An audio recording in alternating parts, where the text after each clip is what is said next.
TNB awards में UP तक की धूम। यूपी चुनाव में बेस्ट इलेक्शन कवरेज का जीता अवार्ड। आपका बहुत बहुत शुक्रिया। बीजेपी के एक मंत्री से ओम प्रकाश राजभर के मुलाकात के बाद अब सियासी चर्चा तेज हो रही है कि क्या एक बार फिर ओम प्रकाश राजभर सियासी करवट लेंगे। कौन है वो मंत्री और क्या है ये चर्चा, हम आपको बताएंगे। और साथ साथ ये भी आपको बताएंगे कि अखिलेश यादव ने आज ललितपुर में पीड़ित परिवार से मुलाकात की है।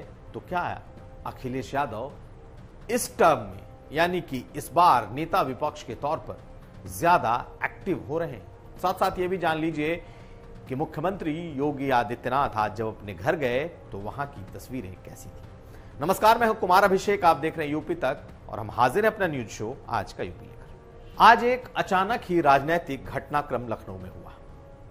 ओम प्रकाश राजभर जो कि सुभाषपा के नेता हैं, समाजवादी पार्टी के साथ गठबंधन में हैं, उसके साथ बड़े साझेदार हैं, आज उन्होंने बीजेपी के प्रदेश उपाध्यक्ष और परिवहन मंत्री दयाशंकर सिंह से मुलाकात की। जैसे ही उनकी ये दयाशंकर सिंह से मुलाकात हुई, उसके बाद से सियासी गलियारों में इस बात की चर्चा एक बार फिर निकल पड़ी कि क्या ओम प्रकाश राजभर बीजेपी का रुख कर सकते हैं। दरअसल ओम प्रकाश राजभर की पार्टी के भीतर एक बेचैनी देखी जा रही है। एक बार पार्टी इस मुद्दे पर बैठ भी चुकी है कि अब आगे के चुनाव को लेकर क्या करना है और ग्राउंड रिपोर्ट क्या कहती है। हालांकि ओम प्रकाश राजभर ने इस बात से इनकार किया कि वो बीजेपी जाएंगे। उनका कहना है कि वो समाजवादी पार्टी के साथ गठबंधन में हैं, रहेंगे, लेकिन सियासत में इन मुलाकातों को महज निजी मुलाकात या इत्तेफाक के तौर पर नहीं देखा जा सकता, और खासकर तब जब ओम प्रकाश राजभर सामने हो। दयाशंकर सिंह से उनकी पुरानी जान पहचान है, दोनों कई बार सार्वजनिक तौर पर भी मिलते रहे हैं। और आप याद करिए कि एक बार चुनाव के पहले दयाशंकर सिंह उन्हें लेकर प्रदेश अध्यक्ष स्वतंत्र देव सिंह के घर भी गए थे।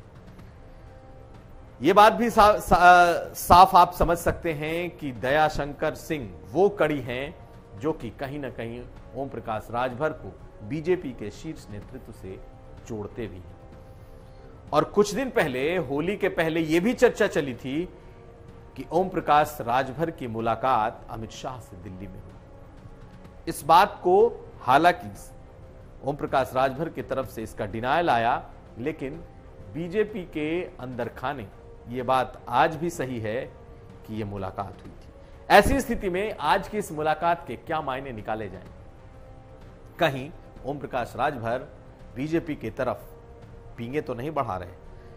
तो ये सियासत जितनी दिखती है उतनी आसान नहीं है।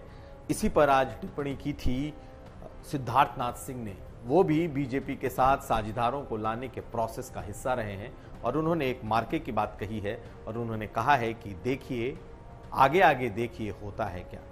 बीजेपी जरूर चाहती है कि ओम प्रकाश राजभर उनके साथ आ जाएं। ओम प्रकाश राजभर भी किसी न किसी मौके की तलाश में हैं, लेकिन वो सीधे सीधे समाजवादी पार्टी से अपना गठबंधन भी नहीं तोड़ सकते जब तक सब कुछ पुख्ता न हो जाए। ऐसी स्थिति में इस मुलाकात के मायने बेहद अहम हैं। बेशक ओम प्रकाश राजभर इससे इनकार करते रहे। आज अखिलेश यादव में एक नया बदलाव दिखा।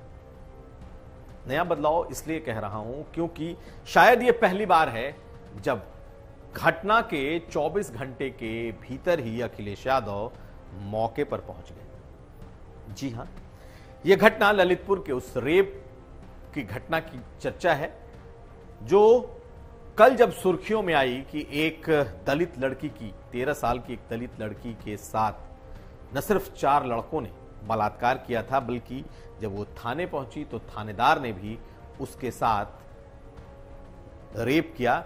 जैसे ही ये मामला बढ़ा है, आज अखिलेश यादव सीधे ललितपुर पहुंचे। ललितपुर पहुंचे, वहां उन्होंने वहां उस अस्पताल में गए जहां वो बच्ची भर्ती थी, साथ साथ उसके परिवार वालों से भी मुलाकात की। सरकार की तरफ से यह कहा गया है कि एडीजी कैंप कर रहे हैं और जल्दी ही इस पूरे मामले पर सरकार कड़ा एक्शन लेने जा रही है।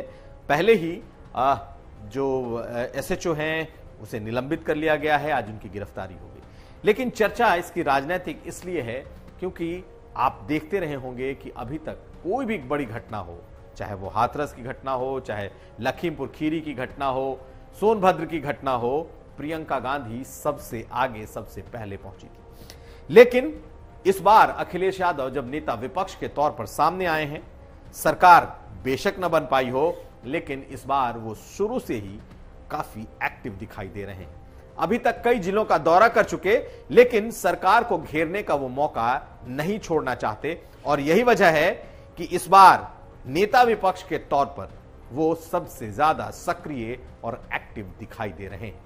आज वो ललितपुर पहुंचे हैं, ललितपुर में पीड़ित परिवार से मुलाकात की है और साथ साथ सरकार को भी आड़े हाथों लिया है। सुन लीजिए क्या कह रहे हैं अखिलेश।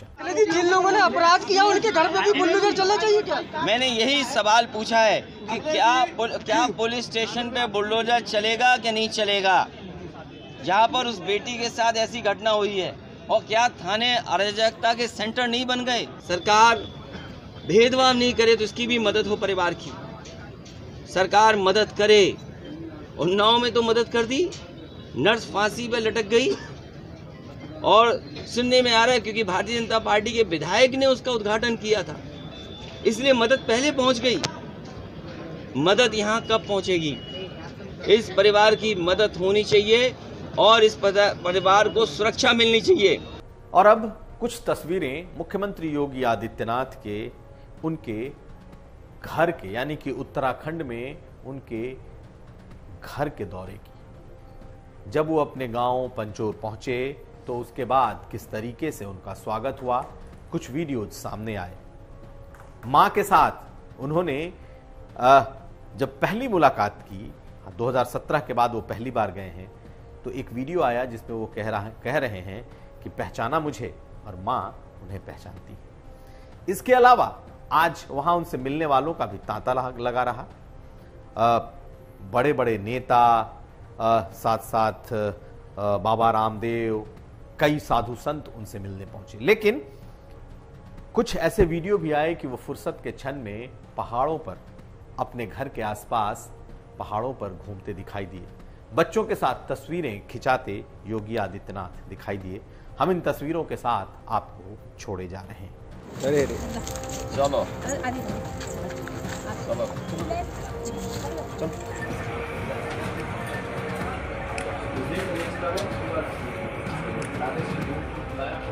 मार देगा वहां मत जाया।